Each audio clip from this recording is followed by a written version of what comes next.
Calling all detectives. A man is murdered, and the only clue to his death is a hand of stud poker. That is the situation on this page from my casebook. The casebook of Jerry Browning, private detective. The private detective, like me, Jerry Browning, knows that no matter how lucky a killer seems, murder is always a losing gamble.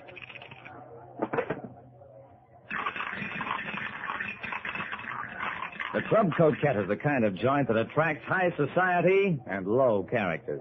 It offers blackjack, roulette, chuck-a-luck, and every other standard device for losing your money.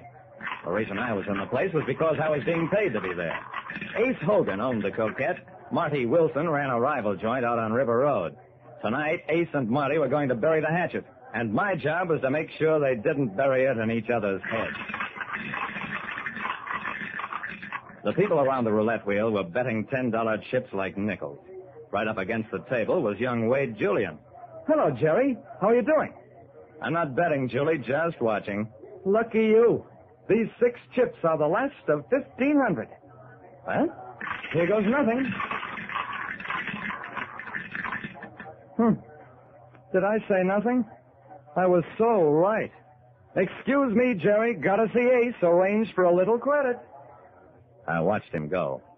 So, Wade Julian, 4 gold polo player, had gambling debts. Too bad. I walked over to one of the 26 girls, picked up the dice cup, and bet $1 on 5s. I threw 1 5 4 times in a row, and 2 5s for the next 6 rolls. Not so good. Then I felt a hand on my shoulder. Ace Hogan, the boss. You picked the wrong number, Jerry. You should have took aces like me. Hey, wait a minute. These aren't house dice. This dame is cheating you. He glared at the girl. Sister, I don't stand for cheating. Scram out of here and take your crooked ivories with you. Ace turned on his heel and walked upstairs. A couple of minutes later, Marty Wilson, the rival joint owner, came in, nodded to me, and went upstairs. By then, the dice girl had taken her hat and coat and disappeared. I waited around for Ace and Marty to call me. I waited almost an hour. Then...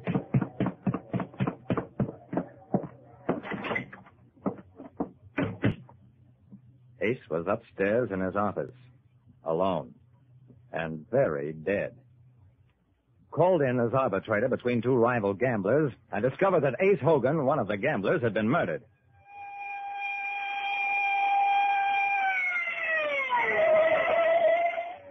Lieutenant Dawson of Homicide stared suspiciously at me. Jerry, is this all there was on his desk? Just his playing cards? I nodded. Ace's body lay slumped over the desk, as though he'd made a last desperate attempt to get help, or his killer. In front of him was a deck of cards and a hand of stud poker. The exposed cards were the 2, 3, 4, and 6 of diamonds. I picked up the 5th card, which was face down. It was the ace of spades. Dawson had a theory about that. Ace was playing 2-handed poker with somebody. They got into a fight. Ace had the losing hand and lost his life, too. I shrugged. Maybe. Ace was pretty busy tonight. He had a meeting scheduled with Marty Wilson, a run-in with a crooked dice girl, and even Wade Julian, the polo player, wanted to see him. When would he have time to play poker? Dawson didn't know. He was too busy taking down the names I mentioned and ordering the arrest of their owners. But I kept thinking of that poker hand.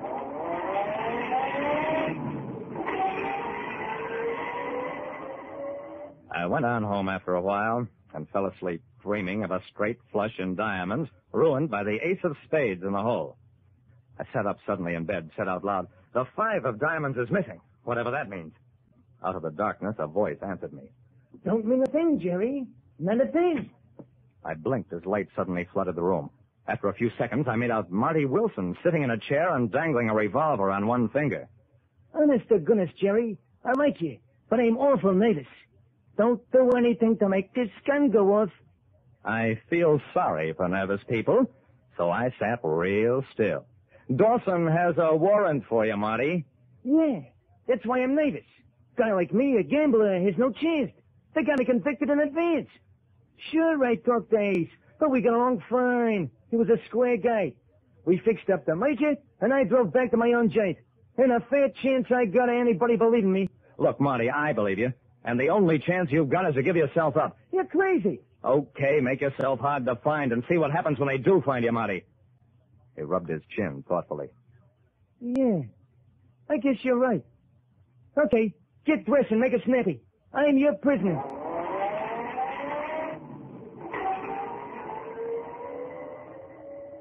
Dawson was at headquarters by the time we got there, and he wasn't happy about getting out of bed either. So, decided to give yourself up, Wilson. Sergeant booked this man along with the other two. Give him a break, Dawson. He gave himself up voluntarily. And what about the other two you've got locked up? They can't all be guilty. At 2 in the morning, everybody's guilty. I'm going back to bed. The next day, I got permission to talk to the other prisoners. The 26th girl was sitting alone in a lockup cell. She was still wearing the hat and coat I'd seen her in when she left the Club Coquette. Her eyes were red and swollen from crying. She kept insisting that she hadn't meant to cheat me at dice, and anyway, she didn't keep the money for herself, and besides, she wouldn't kill a nice guy like Ace Hogan. I listened for a while and promised to do what I could.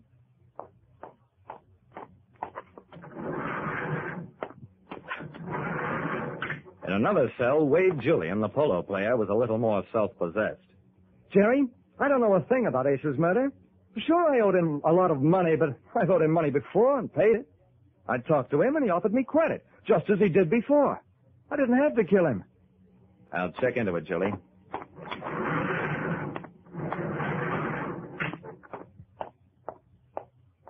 My last interview was with Marty, the gambler. I found him sitting on his cot, a deck of cards spread out before him. What are you doing, Marty? Playing solitaire? Yeah. A guy has to pass the time, doesn't he? Sure, Marty. Did you play poker with Ace when you saw him? Marty stared at me. We talk business. Why should we play poker? There were cards spread out on his desk. A poker hand, just like you've got spread out. Marty grinned. This ain't poker. It's blackjack. Every gambler plays it by himself to see can he beat himself. Blackjack? Of course, it had to be that. Marty, in blackjack, the ace counts for 1 or 11. Add to that the 2, 3, 4, and 6, and you have 16 or 26. Why? 26. In his dying moments, Ace named his killer the 26th girl, who killed him because he found out she was a thief. That cracked it. I got the 26th girl upstairs, showed her the card layout. After a while, she lost her nerve and confessed. Ace had tried to make her give back the money she'd stolen with a crooked dice, so she shot him. Just a nice girl. Like I said, every killer thinks he's smarter than other people. But nobody can get away with murder. It isn't in the cards. Listen next time to Calling All Detectives, mystery drama, mystery quiz, and a chance for you to match wits with yours truly, Jerry Browning, Private Detective.